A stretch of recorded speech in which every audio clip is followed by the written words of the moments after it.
Good morning बच्चों। आज हम बात करते हैं करंट अफेयर की जो हमारी सीरीज चल रही है उसमें एक क्लास लेकर आया हूं मैं आपके लिए। तो देखिए इसमें जो फर्स्ट क्वेश्चन है वो क्या है। राज्यसभा के उपसभापति कौन चुनेगी? क्योंकि आप सबको पता है वर्तमान में राज्यसभा के उपसभापति का चुनाव हुआ है और इसमें जो उपसभापति चुने गए वो कौन चुने गए? हरिवंश धवनित चुने गए। और हरिवंश धवनित कौन से घटक दल के उम्मीदवार थे? एनडीए के उम्मीदवार थे। यानी एनडीए के उम्मीदवार हरिवंश धवनित को चुना गया है। राज्यसभा का क्या चुना गया है? उपसभापति। इस चुनाव में जो इनके प्रतिद्वंदी थे वो प्रतिद्वंदी मनोज झा थे। इनके प्रतिद्वंदी कौन थे भाई? मनोज झा, जो किसके उम्मीदवार थे? यूपीए के उम्मीदवार थे। यानी कांग्रेस और उसके घटक दलों से मिलकर, सहयोगी दलों से मिलकर बना है यूपीए, बीजेपी और उसके सहयोगी दलों से मिलकर बना है एनडीए। यानी अब की बार जो हमारे चुनाव हुए उपसभापति के, तो उपसभापति के चुनाव में जो जीत हासिल की वो किसने जीत हासिल की? हरिवंश धवनित ने। जो आपको बता देना चाहता हूं कौन सी पार्टी के सांसद है? जदयू के सांसद है।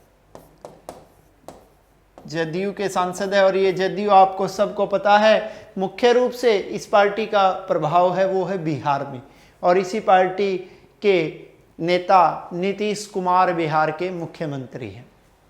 तो जो उपसभापति होता है उसका काम किसकी मीटिंगों की अध्यक्षता करना होता है? राज्यसभा की। और वह राज्यसभा की बैठकों की अध्यक्षता तब करता है जब अपने पद पर कौन नहीं होता? सभापति नहीं होता।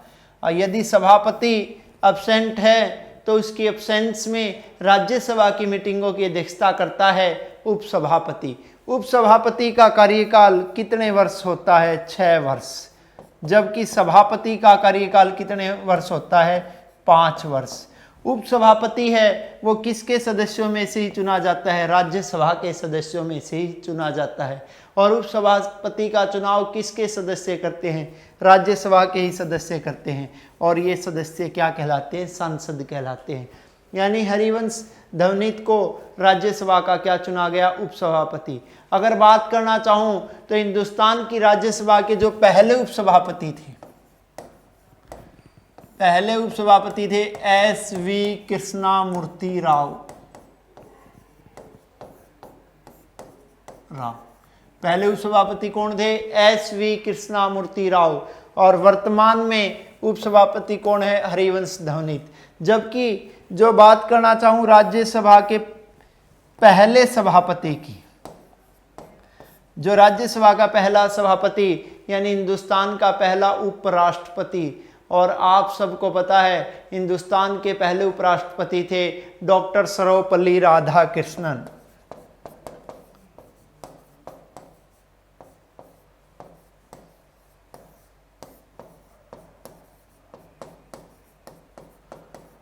जिसके लिए हम 5 सितंबर को एक दिवस भी मनाते हैं। कौन सा दिवस मनाते हैं? शिक्षक दिवस। और ये हमारी राज्यसभा के पहले क्या थे भाई? सभापति। जबकि अब वर्तमान में हमारी राज्यसभा के सभापति है वेंकैया नायडू। तो बच्चों यहां हमने इसे एक क्वेश्चन से 4 क्वेश्चन सीखे। पहला क्वेश्चन तो यह सीखा कि राज्यसभा के पहले उपसभापति कौन थे? एस.वी. कृष्णमूर्ति राव। वर्तमान में राज्यसभा के उपसभापति कौन है? हरिवंश धवनित। राज्यसभा के पहले सभापति कौन थे? डॉक्टर सर्वपल्ली राधाकृष्णन। राज्यसभा के वर्तमान में सभापति कौन है? वेंकैया नायडू। अब इसके बाद बात करते हैं नेक्स्ट क्वेश्चन की। अगला क्वेश्चन, 2020 का जो यूएस ओपन टेनिस टूर्नामेंट किस खिलाड़ी ने जीता? जो यह टेनिस टूर्नामेंट है वह जीतने वाले खिलाड़ी थे डोमिनिक थियम। डोमिनिक थियम का संबंध कौन से देश से है? ऑस्ट्रेलिया से। ऑस्ट्रेलिया के डोमिनिक थियम ने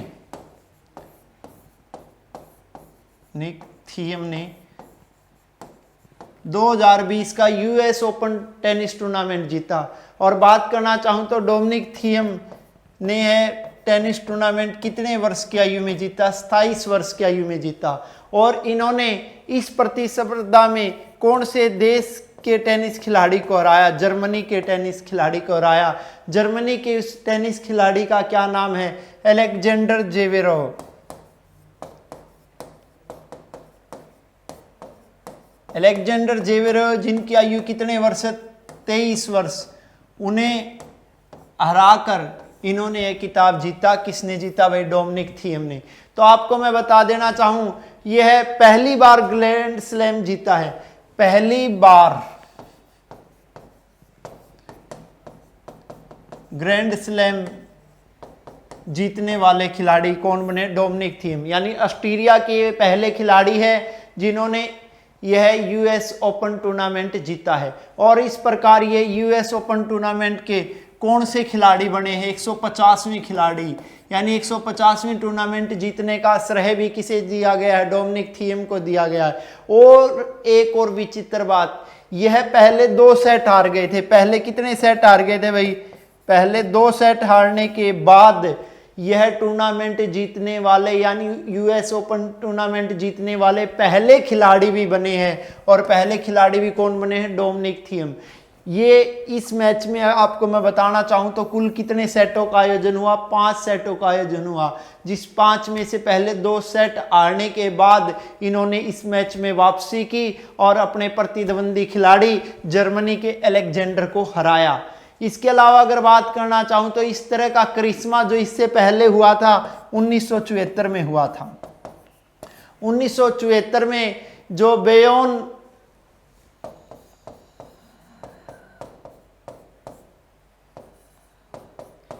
बेयोन बोर्ग थे, उन्होंने 1974 में इसी प्रकार पहले 2 सेट हारने के बाद जो फ्रेंच ओपन टूर्नामेंट जीती थी। कौन सी टूर्नामेंट जीती थी? फ्रेंच ओपन टूर्नामेंट जीती थी। और उन्होंने यह फ्रेंच ओपन टूर्नामेंट कब जीती थी भाई? 1974 में जीती थी। तो सबसे पहले बात बच्चों, यूएस ओपन टूर्नामेंट 2020 किसने जीती है? डोमिनिक थियम ने। उसके बाद हम बात करते हैं नेक्स्ट क्वेश्चन की। जो अगला क्वेश्चन, मानसून सत्र में लोकसभा में कितने बिल पेश हुए? जो मानसून सत्र में है हमारी लोकसभा में कुल कितने बिल पेश हुए? 8। मैं आपको बता देना चाहता हूं बच्चों यहाँ सत्र के बारे में। जो सत्र है वो कितनी तरह के होते हैं? 3 तरह के होते हैं। सत्र कितनी तरह के होते हैं? 3 तरह के। जो पहला सत्र है वो है बजट सत्र, जिसका समय है फरवरी से मई। सबसे लंबा सत्र।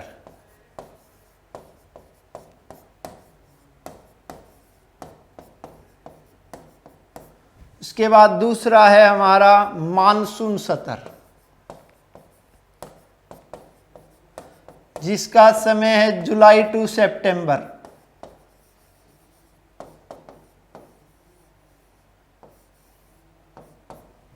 तीसरा है शीत सत्र,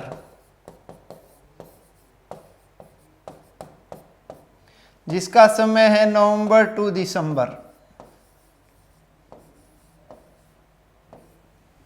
सबसे छोटा सत्र।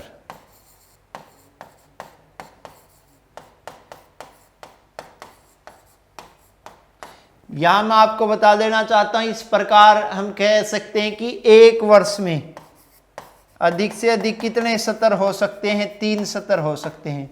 और एक साल में कम से कम कितने सत्र होने चाहिए? 2 सत्र होने चाहिए। एक सत्र से लेकर दूसरे सत्र के बीच में कितने महीने से ज्यादा का अंतर नहीं हो सकता? 6 महीने से ज्यादा का अंतर नहीं हो सकता। तो अब वर्तमान में हमारा कौन सा सत्र चल रहा है? मानसून सत्र चल रहा है। और इस मानसून सत्र के दौरान जो पहले दिन ही कितने बिल पेश किए गए? 8 बिल पेश किए गए। अब की बार जो आपको पता है कोरोना काल के कारण कुछ अजीबोगरीब स्थितियां हमारी संसद में पैदा हुई। वो स्थितियां क्या थी? देखिए, एक तो जो लोकसभा की कार्रवाई है पहले दिन, लोकसभा की कार्रवाई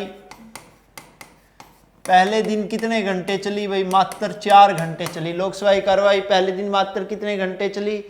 4 घंटे चली। और जैसा कि आपको पता है लोकसभा के किसी भी दिन की कार्रवाई किससे शुरू होती है? प्रश्नकाल से। प्रश्नकाल का समय 11 से 12 बजे तक। अब की बार लोकसभा में हमारे प्रश्नकाल नहीं हुआ। उसके बाद का समय है शून्यकाल, और शून्यकाल को भी सीमित कर दिया गया। शून्यकाल का समय है 12 से 1 बजे तक। अब की बार शून्यकाल को भी क्या कर दिया गया? सीमित कर दिया गया। उसके अलावा अगर आपको बात करना चाहूँ, अब की बार सांसदों को लोकसभा और राज्यसभा दोनों में बैठाया गया, यानी लोकसभा भवन में, राज्यसभा भवन में सांसद बैठाए गए और राज्यसभा भवन में जो सांसद बैठाए गए थे उनके लिए अलग से स्क्रीन का आयोजन भी किया गया, क्योंकि एक बड़ी स्क्रीन पर उन्हें सारा दृश्य दिखाया जा रहा था। इसके अलावा अगर और बात करना चाहूँ तो कागज रखने के लिए भी अल्ट्रावायलेट बॉक्स दिया गया। कागज रखने के लिए कैसा बॉक्स दिया गया? अल्ट्रावायलेट बॉक्स दिया गया। और अब की बार सांसदों को एंट्री करने से पहले संसद में जो कोरोना टेस्ट की नेगेटिव रिपोर्ट है वो साथ लेके आनी पड़ी, यानी हर सांसद को अपना कोरोना टेस्ट करवाना पड़ा। कोरोना टेस्ट की रिपोर्ट की जांच होने के बाद ही सांसदों को संसद भवन में एंट्री दी गई। उसके बाद बात करते हैं नेक्स्ट क्वेश्चन की। अगला क्वेश्चन, जापान के जो नए प्रधानमंत्री कौन बने हैं? जापान के जो नए प्रधानमंत्री बने हैं वो बने हैं योशिहिदे हिंदे। जो शिंजो आबे जो इनसे पहले प्रधानमंत्री थे, उनके ये खास आदमियों में इनकी गिनती की जाती है और ये अब वर्तमान में जापान के प्रधानमंत्री बने हैं। इस प्रधानमंत्री के पद के लिए अब की बार कुल कितने उम्मीदवार मैदान में थे? 3 उम्मीदवार मैदान में थे और इन्होंने 2 उम्मीदवारों को पछाड़ते हुए प्रधानमंत्री का पद प्राप्त किया। इन्हें बताना चाहूँगा मैं, कुल वोटों के कितने % वोट अकेले ने प्राप्त की? 70% वोट अकेले ने प्राप्त किए। इसके अलावा अगर और बात करना चाहूँ तो ये किसान के बेटे हैं,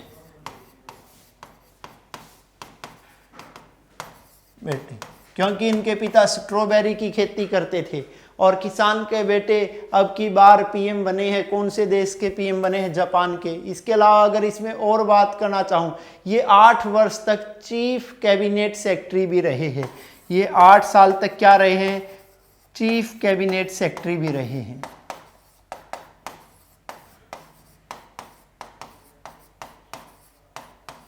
ये 8 वर्ष तक चीफ कैबिनेट सेक्रेटरी भी रहे हैं और 8 वर्ष तक चीफ कैबिनेट सेक्रेटरी कौन रहे हैं? योशिहिदे सुगा रहे हैं और जो अब वर्तमान में जापान के क्या बन गए हैं? प्रधानमंत्री। उसके बाद बात करते हैं नेक्स्ट क्वेश्चन की। अगला क्वेश्चन, 2020-21 के लिए ऑडिट ब्यूरो ऑफ सर्कुलेशन का अध्यक्ष किसे चुना गया? यह अध्यक्ष चुना गया है देवेंद्र दर्डा, जिनका पूरा नाम है देवेंद्र विजय दर्डा। ये आपको बता देना चाहता हूँ, 2020-21 के लिए ऑडिट ब्यूरो ऑफ सर्कुलेशन के अध्यक्ष चुने गए हैं। इसके अलावा इसमें अगर मैं आपको और बताना चाहूँ तो इससे 10 साल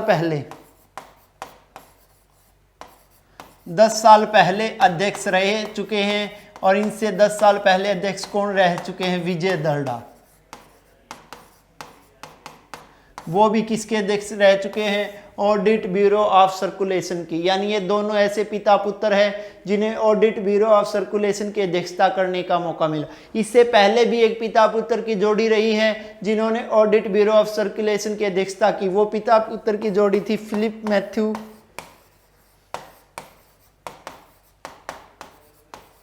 और अमित मैथ्यू। ये ऐसे पिता पुत्र है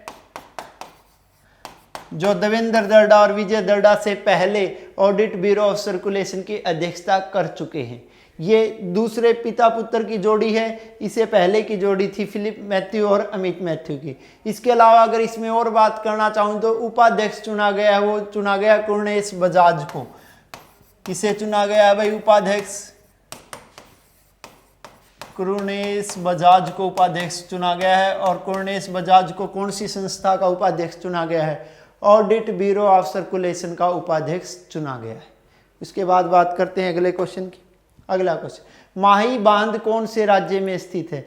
जो माही बांध है वो कौन से राज्य में स्थित है? राजस्थान में स्थित है। राजस्थान में भी कौन सी जगह भाई? बांसवाड़ा में स्थित है। राजस्थान के बांसवाड़ा में स्थित है। कौन सा बांध स्थित है? माही बांध स्थित है। और यह है जो माही बांध है कितने किलोमीटर के बैक वाटर क्षेत्र में फैला हुआ है? 40 किलोमीटर के बैक वाटर क्षेत्र में फैला हुआ है। कौन सा बांध? माही बांध, बैक वाटर क्षेत्र। इस माही बांध में अलग अलग कितने टापुओं का निर्माण हो चुका है? 100 टापुओं का निर्माण हो चुका है। इसीलिए 100 टापुओं का शहर भी कहा जाता है। 100 टापुओं का शहर किसे कहा जाता है? बांसवाड़ा को।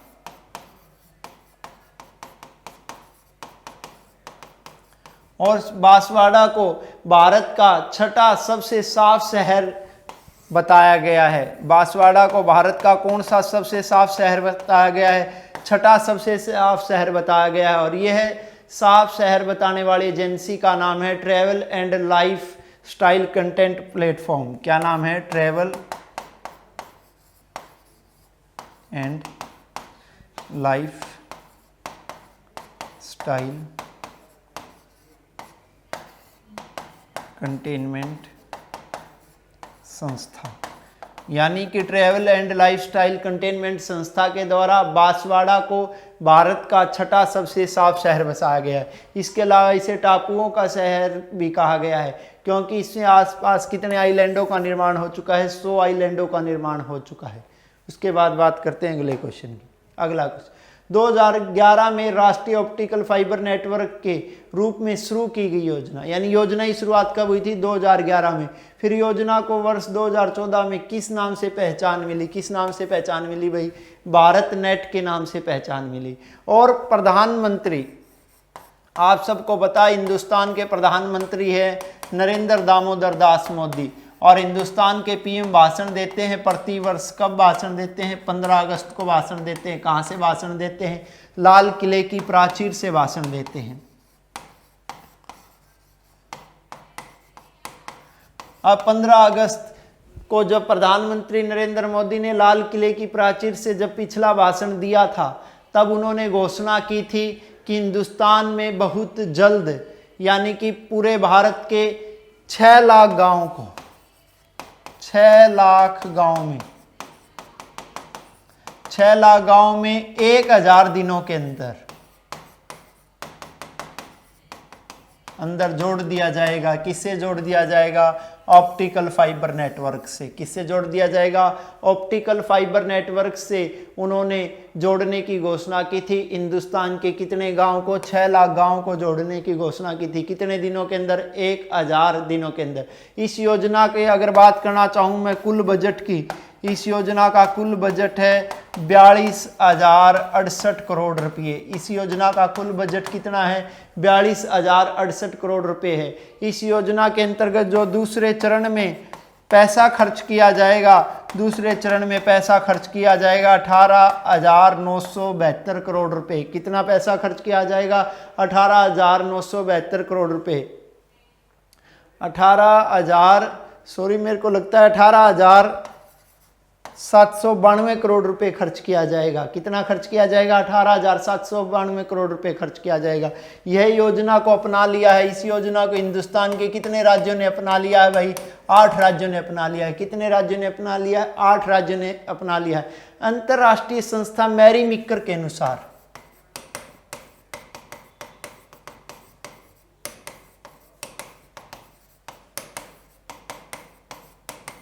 अंतरराष्ट्रीय संस्था मैरी मिक्कर के अनुसार चीन के बाद भारत दूसरा ऐसा देश बन गया है जहां इंटरनेट का सबसे ज़्यादा इस्तेमाल किया जाता है। यानी इंटरनेट के इस्तेमाल करने वाले देशों में पहला स्थान चीन का है, जबकि दूसरा स्थान किसका है? भारत का है। इसीलिए भारत में अब ऑप्टिकल फाइबर नेटवर्क से जोड़ने की योजना बनाई गई ताकि इलेक्ट्रॉनिक प्लेटफॉर्म को बढ़ावा दिया जा सके, जिस तरह ई शिक्षा होगी या दूसरे माध्यमों को बढ़ावा दिया जा सके। अगला क्वेश्चन, C2 समिट ट्राइथेनॉल चैलेंज पूरा करने वाली पहली महिला कौन बनी? ये जो C2 समिट ट्राइथेनॉल चैलेंज पूरा करने वाली पहली महिला कौन बनी? Andrea mason. पहले तो मैं आपको ये बताना चाहूँगा कि जो ट्राइथेनॉल है, इसमें ट्राइथेनॉल में कौन कौन सी एक्टिविटी शामिल है? इसमें शामिल आपकी स्विमिंग, साइकिलिंग और रनिंग।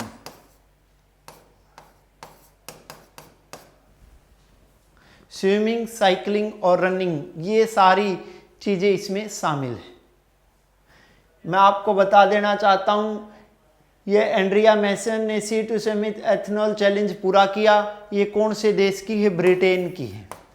और इनकी आयु वर्तमान में कितने वर्ष है? ये 39 साल की है। इस चैलेंज को इन्हें पूरा करने में समय लगा 4 दिन 23 घंटे 41 मिनट। कितना समय लगा भाई? 4 दिन 23 घंटे 41 मिनट का समय लगा इन्हें। यह ऐसा करने वाली कौन सी महिला बन गई है? पहली महिला बन गई है। ऐसा करने वाली कौन सी महिला बन गई है? पहली महिला बन गई है। फ्रांस के लेक एनेसी में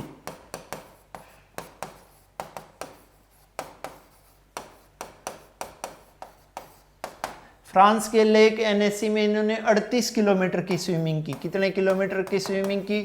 38 किलोमीटर की स्विमिंग की। और इन स्विमिंग में इसे कितने घंटे से भी कम समय लगा? 10 घंटों से भी कम समय लगा। इसके अलावा अगर बात करना चाहूँ तो इन्होंने मोंट ब्लैंक जो यूरोप की दूसरी सबसे ऊंची चोटी है। किसकी दूसरी सबसे ऊंची चोटी है?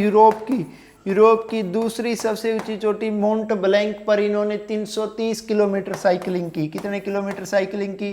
330 किलोमीटर साइकिलिंग की। और इसी पर अगर आपको मैं बता देना चाहूं तो इन्होंने 170 किलोमीटर रनिंग की। कितने किलोमीटर रनिंग भी की? 170 किलोमीटर इन्होंने रनिंग की।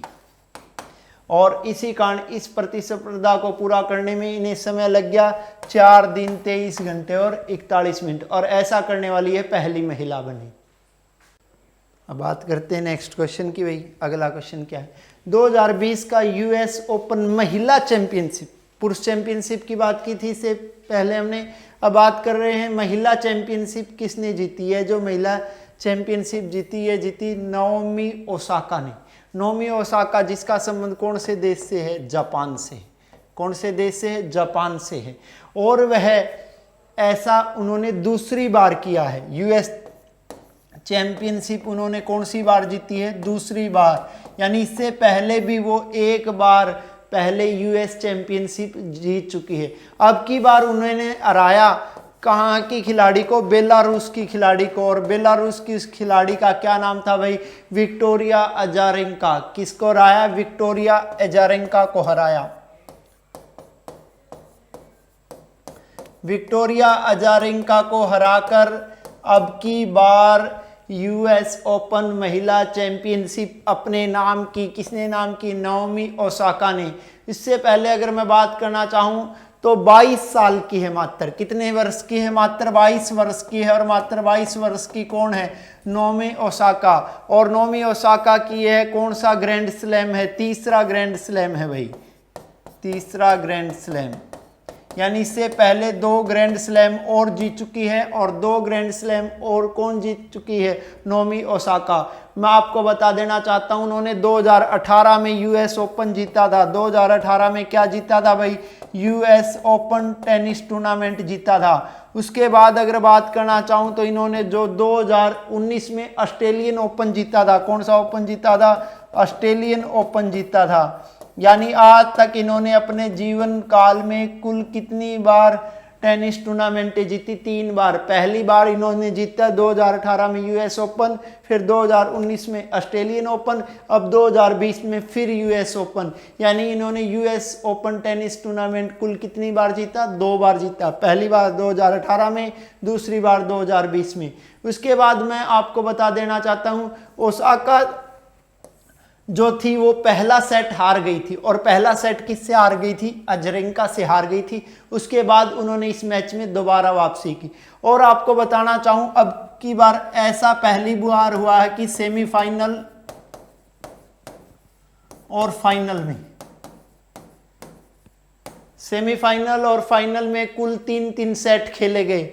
सेमीफाइनल और फाइनल में कुल कितने सेट हुए? 3-3 सेट हुए। और ऐसा कितने सालों में पहली बार हुआ है? 40 वर्ष में ऐसा पहली बार हुआ कि सेमीफाइनल और फाइनल में 3-3 सेट खेले गए।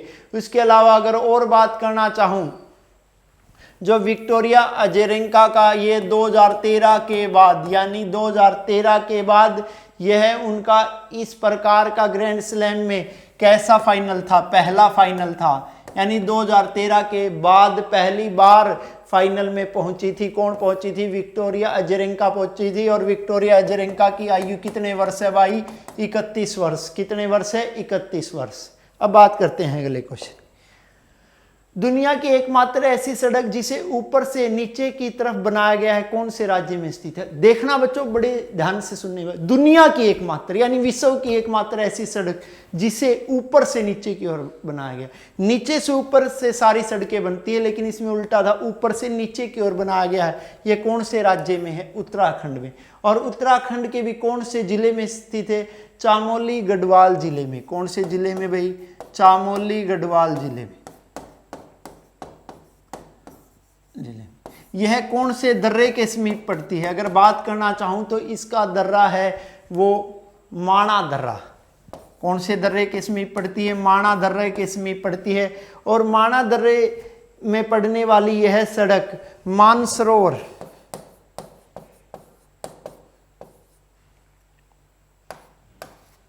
मानसरोवर और कौन से घाटी तक जाती है? कैलाश घाटी तक जाती है। मानसरोवर और कैलाश घाटी तक जाने वाली यह सड़क दुनिया की एकमात्र ऐसी सड़क है जिसे ऊपर से नीचे की ओर काट के बनाया गया है। और यह कौन से राज्य में स्थित है? उत्तराखंड राज्य में स्थित है। उत्तराखंड राज्य वही है जिसकी स्थापना कब हुई थी? 2000 में। उत्तराखंड राज्य की स्थापना कब हुई थी? सन 2000। तो बच्चों, आज की हमारी ये वीडियो यहीं पर कंप्लीट होती है। फिर मिलते हैं कल दोबारा एक नई वीडियो के साथ। धन्यवाद।